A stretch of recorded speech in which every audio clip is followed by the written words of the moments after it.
क्योंकि हर जगह पर कांग्रेस की हो रही है हार। मैं आपका मानता हूँ आभार। मोदी जी के साथ है सारे देश की नार, इसलिए मोदी जी प्रधानमंत्री बनेंगे चौथी बार और मैं भी मंत्री बनूंगा चौथी बार। मोदी सरकार दे रही है सभी को सामाजिक न्याय, तो भी कांग्रेस बोल रही है हाय हाय। एनडीए ने सारे नेताओं को 2029 के लिए काम में लगा दिया है, क्योंकि झूठा प्रचार कर रही कांग्रेस ने सारे देश को दगा दिया है। कांग्रेस वाले बोल रहे चाइना चाइना, लेकिन उन्होंने देखा नहीं है अपना कैसा है आईना। Thank you. माननीय श्री रामदास अठावले जी।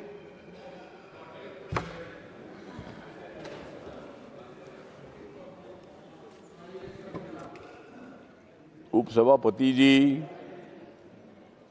मैं आपका मानता हूँ आभार, क्योंकि हर जगह पर कांग्रेस की हो रही है हार।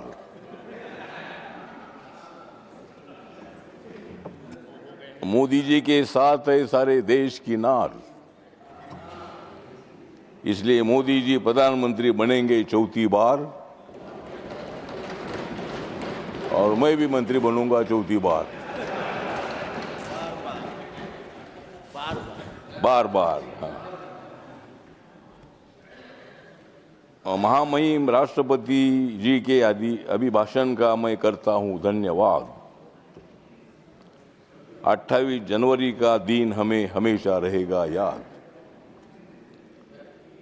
नरेंद्र मोदी जी को जनता दे रही है प्रतिसाद, इसलिए कांग्रेस हो रही है बर्बाद। मोदी सरकार दे रही है सभी को सामाजिक न्याय, तो भी कांग्रेस बोल रही है हाय हाय। नरेंद्र मोदी जी विकास पुरुष है ऐसा बोल रही है गांव गांव की माए, इसीलिए मैं करता हूं कांग्रेस को बाय बाय।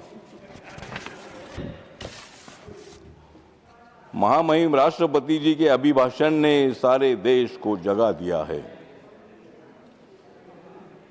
और नरेंद्र मोदी जी का विरोध करने वालों को सत्ता से भगा दिया है।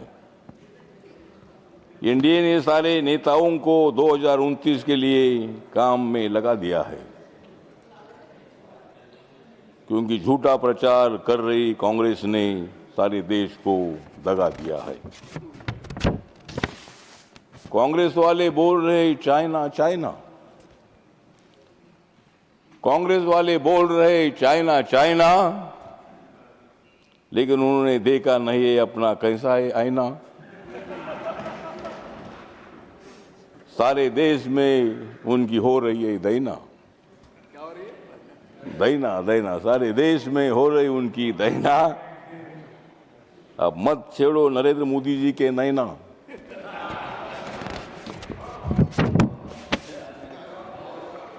नरेंद्र मोदी जी का विकास का है फेस। खरगे साहब, मोदी जी के साथ मत खेलो रेस। मोदी जी मजबूत कर रहे सारा भारत देश, इसीलिए वो हर रोज जीत रहे अपनी रेस। तो राष्ट्रपति के अभिभाषण के अवसर पर हम सब लोग, उपसभापति जी बहुत बड़े आनंदी है। भारत सरकार का जो प्रोग्राम है 11 सालों में मोदी सरकार ने किया हुआ विकास, मैं कांग्रेस पार्टी के साथ था। जयराम रमेश जी यहाँ है। जयराम रमेश जी मुझे सेंट्रल हॉल में मिलते थे, बोलते थे कि आप इधर आओ, आप इधर आओ। तो मैं पहले कांग्रेस पार्टी के साथ था। बाबा साहब अम्बेडकर जी के मेमोरियल के कामों को मैंने अनेक बार प्रधानमंत्री जी को, सामाजिक न्याय मंत्री जी को मिलकर मैंने प्रयत्न किया था, लेकिन 26 अलीपुर रोड का डेवलपमेंट नहीं हुआ था। मोदी जी आने के बाद वहां सुंदर स्मारक भवन गया। जब कांग्रेस पार्टी के टाइम पर डॉक्टर अम्बेडकर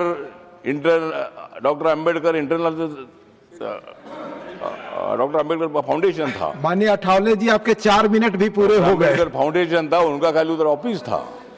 4 मिनट पूरे नरेंद्र हो गए मोदी आपके। जी साहब आने के बाद 345 करोड़ खर्चा करके यहाँ बाजू में डॉक्टर आम्बेडकर इंटरनेशनल सेंटर बना है। मुंबई में इंदू मिल की जगह 12.5 एकड़ की थी, जिसकी कीमत 3,600 करोड़ रुपए है।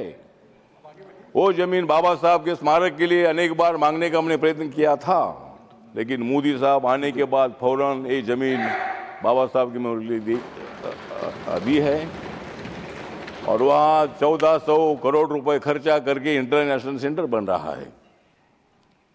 तो कहने का मतलब इतना ही है कि कांग्रेस पार्टी ने कुछ नहीं किया, ऐसा नहीं है, लेकिन जितना करना चाहिए था उतना नहीं किया। लोगों का विश्वास उन्होंने नहीं जीता। मोदी साहब आने के बाद उन्होंने सारे देश के लोगों को बताया सबका साथ सबका विकास।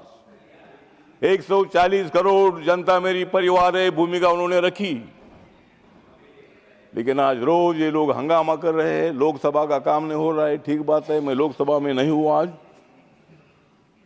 लेकिन जो हो रहा है वो अच्छी बात नहीं है। हंगामा करने का तुमको अधिकार है। और एक बात मैं याद दिलाना चाहता हूं कि मैं यूपीए में था, तभी उन्होंने मुझे मंत्री नहीं बनाया। अगर मुझे यूपी के टाइम पर मंत्री बनाते थे तो शायद मैं इधर नहीं आता था, और अगर मैं नहीं आता था तो मैं लोकसभा में जरूर आता था, लेकिन जो 8 लोग सस्पेंड हुए उसमें जो मैं भी हो सकता था, क्योंकि मैं पहले बार जो आपके साथ बहुत बड़ा हंगामा मैं करता था। सारे देश के लोग मुझे जानते थे, सभी एमपी मुझे जानते थे।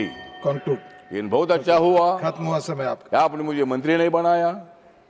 मैं 5 साल मंत्री रहता था, लेकिन अब मैं 13 साल में मंत्री अभी मैं हूँ, आगे 5 साल में मंत्री रहूंगा। धन्यवाद अठावले जी, धन्यवाद। अब समय और कम है मोदी जी और का वक्त है। सामाजिक न्याय का एजेंडा लेकर हम लोग आगे बढ़ रहे हैं। धन्यवाद। और इसीलिए राष्ट्रपति जी के अभिभाषण का धन्यवाद। कई लोग दूसरे दलों में गए हैं, लेकिन औरों को तो किसी को गद्दार नहीं कहा उन्होंने। लेकिन कल सांसद को गद्दार इसलिए कहा क्योंकि वो सिख थे। ये सिखों का अपमान था, ये गुरुओं का अपमान था। और कांग्रेस के अंदर जो कूट कूट करके सिखों के प्रति नफरत भरी पड़ी है ना, उसका वो अभिव्यक्ति थी। और इसी सदन के माननीय सांसद है वो, और उनको जरा भी दर्द नहीं, वरना आज खड़े होकर के कह सकते थे कि कल जो हुआ इसी सांसद की गरिमा के अनुरूप नहीं था, हमें खेद है। एक शब्द तो बोल देते, लेकिन सिखों के प्रति उनके मन में जो नफरत भरी पड़ी है, और इसी के कारण उन्होंने कल, और जिसका परिवार देश के लिए शहादत देने वाला परिवार के वो सदस्य हैं, उन्होंने अपने राजनीतिक विचारों में परिवर्तन किया, इसलिए गद्दार हो गए। और एक गद्दार शब्द छोटा नहीं है। मेरे देशवासी को कोई गद्दार कहे, ये कैसे देश सहन करेगा? और वो भी एक सिख है इसलिए गद्दार कहना बहुत दुर्भाग्य की बात है। और ऐसे लोग कांग्रेस को नहीं डुबाएंगे तो क्या करेंगे?